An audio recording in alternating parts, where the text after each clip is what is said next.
This is an official bulletin from the Office of Civic Safety and Adolescent Mental Health. Please remain calm. This is not a test.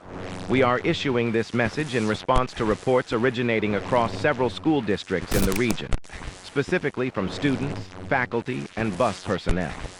The concern, while initially believed to be psychosomatic or stress-induced, has now been verified through consistent description and confirmed absences. The reports all involve the same claim. A student arrived at school today, but something was wrong with their eyes. Descriptions vary slightly. Some say the eyes were too wide. Others noticed no blinking. But the most common report is simpler. They looked at me too early. This anomaly typically occurs within the first hour of the school day. A student, seemingly normal, is seen at their desk, on the playground, or on the bus.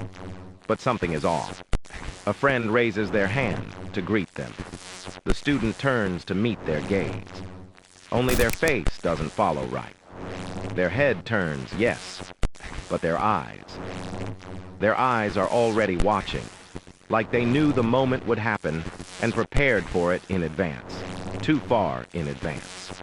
Teachers described a student sitting perfectly still in homeroom, not writing, not fidgeting, just staring at the whiteboard before class began. When asked if they were okay, the student blinked once, slow and mechanical, and whispered, "I'm almost done catching up." One cafeteria worker refused to re-enter the kitchen after witnessing a student with milk dripping from their mouth, but not moving to wipe it, just staring forward, unmoving. When the worker turned away to call for help, the student was suddenly standing behind the counter. The tray was still at the table, the chair still warm. The eyes were dry, too dry. A pattern has emerged. The affected students know things they shouldn't. They answer questions before they're asked. They move before others do. One teacher noticed that when they called on a child to read aloud, the child had already stood up and begun reading, 2 seconds early. Exactly 2, every time. Their voices don't echo. The security footage from Oak Pine Middle School shows a hallway scene from this morning. A girl walks down the corridor with a friend beside her. The friend says something, laughs. The girl doesn't move, doesn't smile, but her eyes shift independently toward the camera, not the lens, the viewer, as if she knew someone would watch later. The timestamp freezes for 7 seconds, then resumes.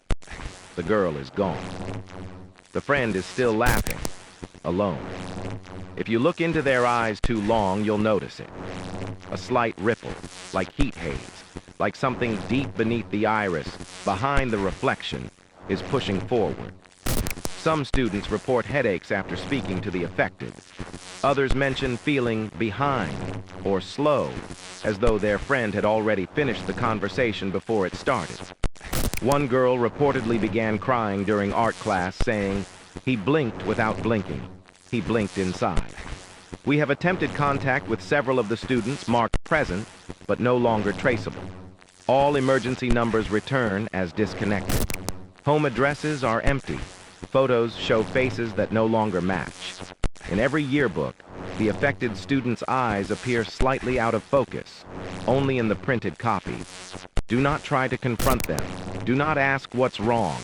If you think your friend's eyes are wrong today, look away. If they start speaking and you haven't asked anything, walk.